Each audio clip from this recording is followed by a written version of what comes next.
Cinema പ്രേമികൾക്ക് ഒരിക്കലും മറക്കാനാവാത്തൊരു ചിത്രമാണ് ബോംബെ.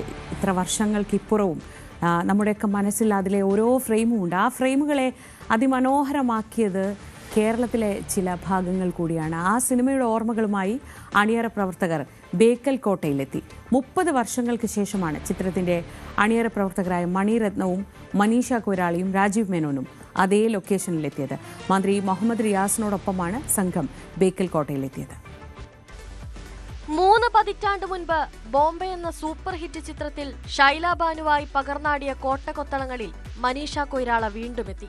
അഭിനയകാലത്തിന്റെ ഓർമ്മ പുതുക്കലായി മാറി ഈ സന്ദർശനം.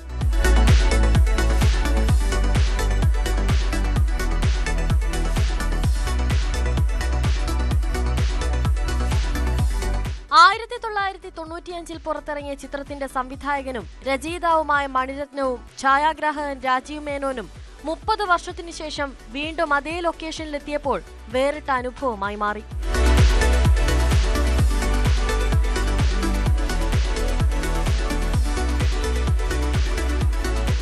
സിനിമയിലെ നായകനായ അരവിന്ദ് സ്വാമിയെയും ബേക്കലിലെത്തിക്കാൻ ടൂറിസം വകുപ്പ് ശ്രമിച്ചെങ്കിലും തിരക്ക് കാരണം നടന്നില്ല. ഇവരുടെ സംഗമത്തോടെ ബേക്കലിനെ സിനി ടൂറിസം കേന്ദ്രമാക്കുന്നതിന്റെ സാധ്യതകളും ഏറി. ഇക്കാര്യത്തിൽ തീരുമാനമെടുക്കാനാണ് ടൂറിസം മന്ത്രി PA മുഹമ്മദ് റിയാസും സംഘത്തോടൊപ്പം ബേക്കലിലെത്തിയത്.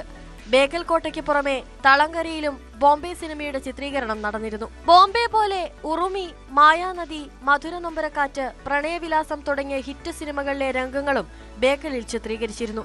മലയാളം, കന്നഡ, തമിഴ്, ഹിന്ദി, മറാത്തി, തുളു ഭാഷകളിലായി 100ഓളം സിനിമകളും ബേക്കൽ കോട്ട പശ്ചാത്തലമായി ചിത്രീകരിച്ചിരുന്നു. 30 വർഷത്തിനു ശേഷം ചിത്രത്തിന്റെ അണിയറ പ്രവർത്തകരുടെ സന്ദർശനത്തിലൂടെ ഇന്ത്യൻ സിനിമയുടെ സാംസ്കാരിക ഭൂപടത്തിൽ ആഴത്തിൽ പതിഞ്ഞ ബോംബെയുടെ 3 പതിറ്റാണ്ടുകളുടെ സഞ്ചാരം ബേക്കൽ കോട്ട വഴി ഓർമ്മിക്കാൻ അവസരമായി മാറി. ന്യൂസ് 18 കാസർഗോഡ്.